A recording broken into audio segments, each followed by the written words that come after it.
Right now, Gene Goldman is joining us. Gene is the Chief Financial Officer and Chief Investment Officer and Director of Research for Cetera Investment Management. And we're going to talk about, right now, the current condition of global markets, quite volatile, to say the least, right? Probably the biggest concern is the ongoing U.S.-China trade dispute.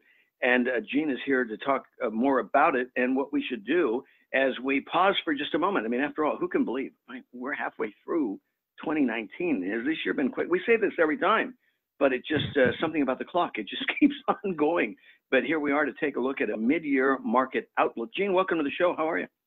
Hey, Bill, how are you doing? I'm doing great. Hey, how about you? Hey, I'm doing terrific. Hey, thanks for the time. Appreciate you, coming on and helping our audience really see the benefit. Like anything that happens, the smart people know how to respond, how to yin and yang, so to speak, with the market volatility. And there's some good things to understand.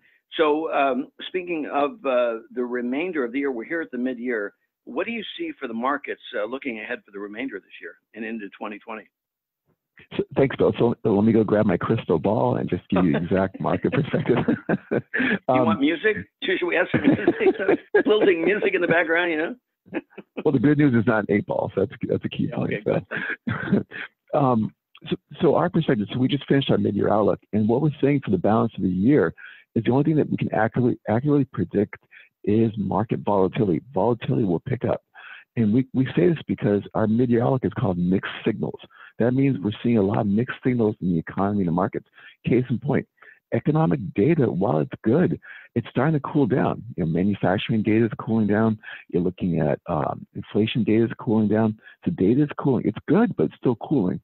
Second of all, valuations in the market are a little fair, but they could come down with weaker earnings. And third of all, the bond market is saying a mixed signal. On one side, they're saying, given the inverted yield curve, where short-term yields are trading higher than long-term yields, that bad news is coming. Whereas riskier debt is saying, great news is coming. High-yield bonds are doing very, very well. Well, and as we consider the volatility of the markets, of course, a lot kind of hanging in the balance here over any trade agreement with China, but we still have, the USMCA to finalize. I maintain if we get that finalized, we start looking at, some of the European partnerships, get those trade arrangements finished up. Japan puts pressure on China.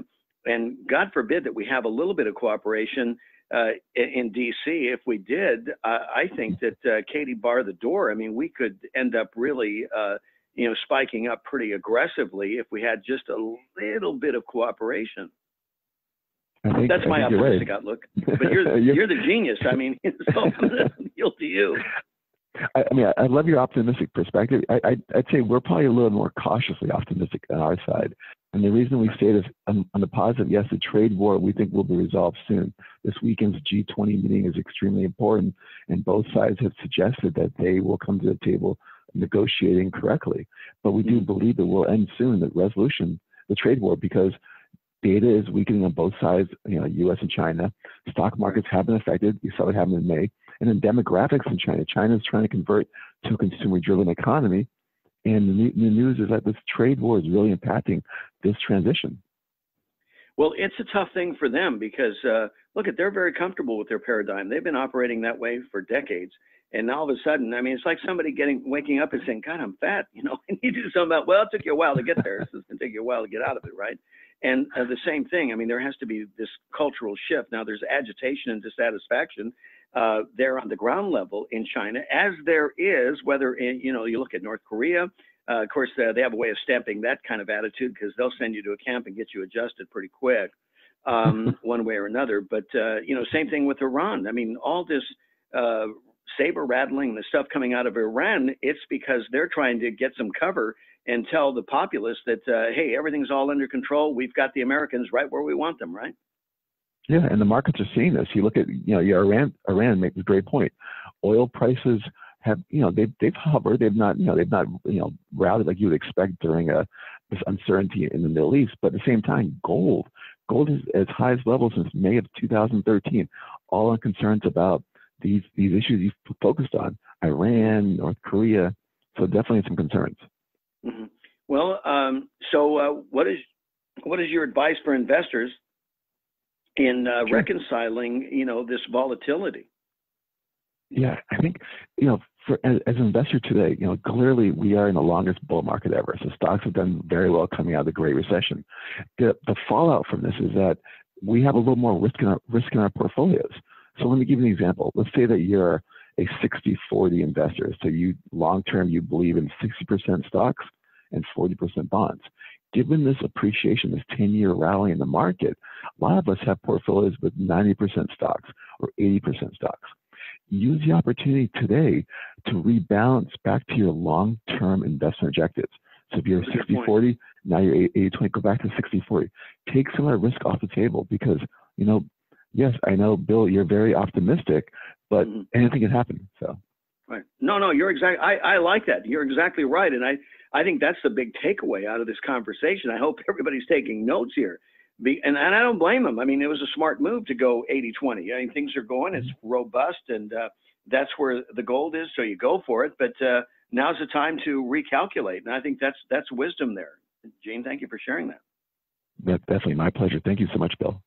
Okay, so, and speaking of oil, of course, here we are for the first time, I think, in our lifetime, Gene, that we're energy independent. We are net exporters of oil.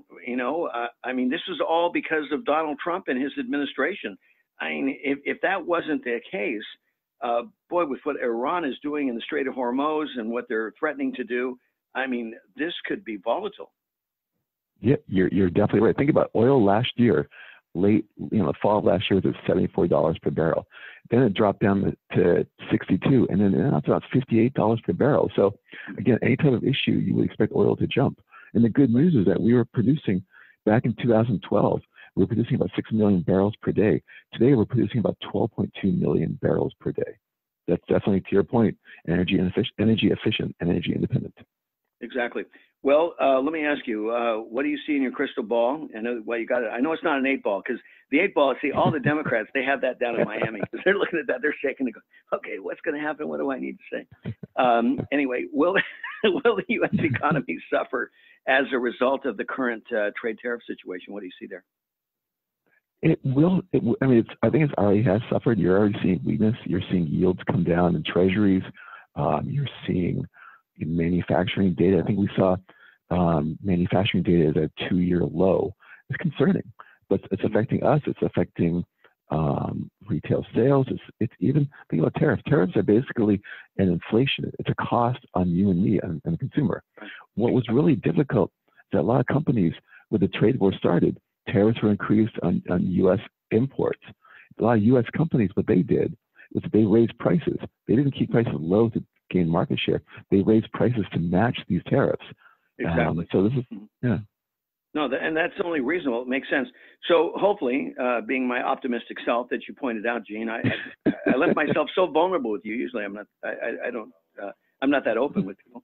But you brought this out in me. But my optimism says that a little short-term pain for long-term gain. Hopefully.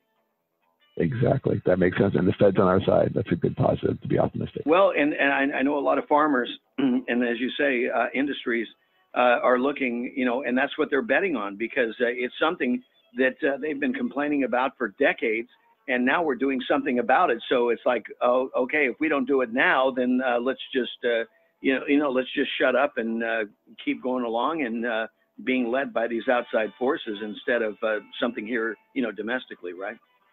Definitely. Yeah, you hit the nail right in the head. I think every president has tried to do. Gene Goldman, where can people go for more information? We've got 5 seconds. Sure. On Twitter, Cetera IM, Cetera CETERA IM, like investment management. Thank you, Gene. Appreciate it. Take care.